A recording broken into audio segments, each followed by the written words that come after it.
তো আমরা সকলেই জানি যে 2025 কিন্তু পড়ে গিয়েছে। তো বছরে প্রতি দুবার করে কিন্তু দুয়ারে সরকার ক্যাম্প হয়। তো এবছরও কিন্তু দুয়ারে সরকার ক্যাম্প হতে চলেছে। তো এবার দুয়ারে সরকার শিবিরে সরকারি প্রকল্পের সুবিধা পাওয়া যাবে মোট 37টি। তো যেমন কথা তেমনই কাজ, রাজ্যের বিভিন্ন প্রত্যন্ত এলাকার মানুষজন যাতে এই দুয়ারে সরকার পরিষেবা থেকে বঞ্চিত না হয় তার জন্যই মাননীয় মুখ্যমন্ত্রী আগেই ঘোষণা করেছিলেন। এবার দুয়ারে সরকার প্রকল্পের অগ্রাধিকার দেওয়া হবে গ্রাম্য অঞ্চলগুলিতে, বিশেষত দুর্গম এলাকায়, অর্থাৎ একদম নিম্নবর্তী গ্রাম যেখানে সরকারি প্রকল্পের সুবিধা পৌঁছাতে পারে না, সেই সব এলাকাগুলিতে কিন্তু এবার দুয়ারে সরকার ক্যাম্প অনুষ্ঠিত হতে চলেছে। সেই মতোই 2025 সালে নতুন বছরের প্রথমেই ঘোষণা করা হয়েছিল দুয়ারে সরকার প্রকল্পের দিনক্ষণ। 24শে জানুয়ারি থেকে 1 ফেব্রুয়ারি পর্যন্ত চলবে এই দুয়ারে সরকার ক্যাম্প। এই সময়ের মধ্যে বিভিন্ন প্রকল্পের সুবিধা পেতে আবেদন জানাতে পারবেন মানুষজন। তারপর 28শে ফেব্রুয়ারি পর্যন্ত চলবে সেই সমস্ত স্ক্রুটিনির কাজ, এরপর দেওয়া হবে পরিষেবা। তো বুঝতে পারলেন আপনারা, 24শে জানুয়ারি থেকে 1 ফেব্রুয়ারি পর্যন্ত চলবে এই দুয়ারে সরকার ক্যাম্প। এরপরে 28শে ফেব্রুয়ারি পর্যন্ত চলবে এই স্ক্রুটিনির, অর্থাৎ আপনার যে তথ্য দিয়েছেন জমা, সেই তথ্য আপনাকে সঠিক কিনা সেটা পর্যবেক্ষণ করা হবে। তারপর আপনাকে সুবিধা দেওয়া হবে এই দুয়ারে সরকার ক্যাম্পের মাধ্যমেই।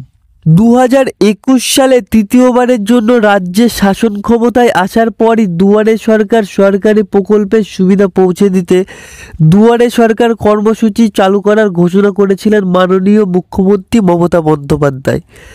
বছরের প্রায় দুবারই এই শিবির হয়ে থাকে। তো বোঝা গেল এখানে প্রতি বছর কিন্তু দুবার করে এই দুয়ারে সরকার ক্যাম্প হয়ে থাকে।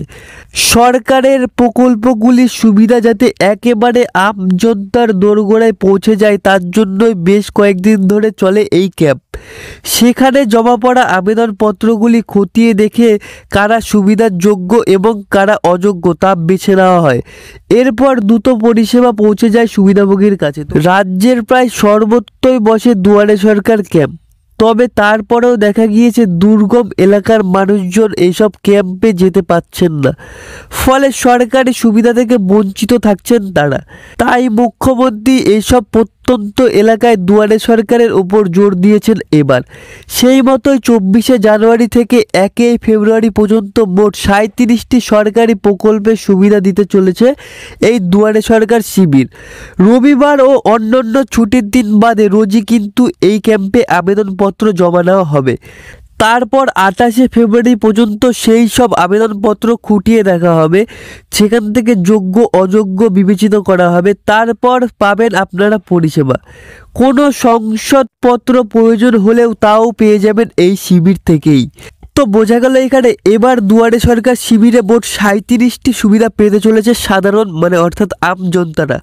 তো দুয়ারে সরকার ক্যাম্প কবে থেকে হতে চলেছে এবং কতদিন পর্যন্ত চলছে এবং কী বার বন্ধ থাকবে এই দুয়ারে সরকার ক্যাম্প, সমস্ত কিছু কিন্তু আজকের এই ভিডিওটির মাধ্যমে জেনে নিলাম। তো ভিডিওটি এখানেই শেষ করছি। আপনাদের সকলকে অসংখ্য ধন্যবাদ জানাচ্ছি ভিডিওটি মনোযোগ সহকারে শেষ পর্যন্ত দেখার জন্য। আমার চ্যানেলে নতুন হলে চ্যানেলটি সাবস্ক্রাইব করে পাশে রাখা বেল নোটিফিকেশনটি প্রেস করে রাখবেন পরবর্তী সরকারি প্রকল্পের সুবিধা সবার আগে পাওয়ার জন্য। এবং ভিডিওটি কেমন লাগলো এবং আপনার এলাকায় দুয়ারে সরকার ক্যাম্প কোন পাড়ায় হয় সেটা কিন্তু কমেন্ট করে জানাতে ভুলবেন না।